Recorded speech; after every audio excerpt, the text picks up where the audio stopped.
Hey there, I'm Alex, and today I'm going to be painting a small color study of a tree. I love doing small studies. They're relatively quick and easy to do, and they allow me to discriminate between ideas and select the very best ones to develop as final paintings. Sometimes I'll have ideas that sound and feel great in my head, but I found out the hard way that it's better to start small than to start big and fail halfway through. Now, the particular photo I'm working from this time was shot in monochrome, black and white, but as a painting I wanted it to have some color, so I put it in Photoshop and added a photo filter. I really liked it red, so that's what I'm trying out here in Paint. And I'm using a color palette of just a couple colors. I'm using Mars Black, Alizarin Crimson, cadmium red, cadmium orange, and finally titanium white. I'm not really using too much of that white because that would kill the chroma and saturation of the reds, and so the main color here really is alizarin crimson. Mixed with the black, it becomes a really dark, almost semi-transparent red color, and mixed with the cadmium reds it goes a little bit lighter in tone and value. The cadmium orange then lets me push the values up just a little bit further, and the white allows me to shift the midtones that I found in the stem of the tree just a tiny amount towards violet.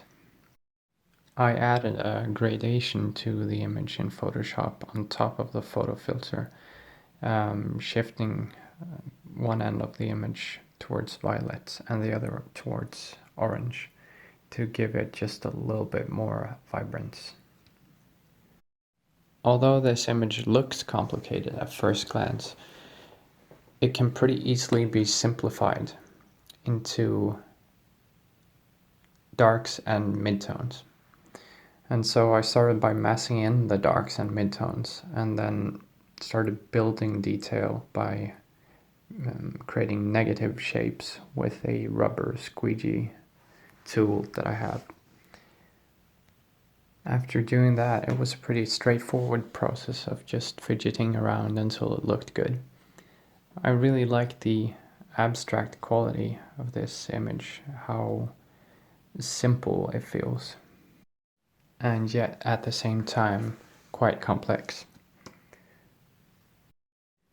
To me, those branches shooting out from the stem of the tree made the picture feel sort of violent, and I thought that the red color helped tell that story of violence.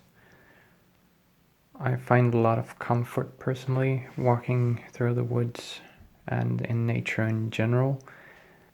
However, it can also be a pretty terrifying place, especially when you stray from the path, so to speak. Most often though, it's a place of wonder, and I really love the peace and quiet that you get, especially in really dense woodland areas. I remember last summer I was standing in the woods while it was raining and painting en plein air. And it was such a treat to stand there beneath the canopy, surrounded by all those trees, just listening to the rain dripping on the leaves while I was painting. Just magical. I love painting en plein air, and I also love painting from photos. And what I've discovered recently is that photography and bringing my camera out into the woods has allowed me to explore different perspectives, and that has left me feeling quite refreshed and invigorated with new energy and a feeling of wonder. Anyways, that's all I got for you today. I hope you enjoyed this one, and see you again in the next one. Bye. Hej då.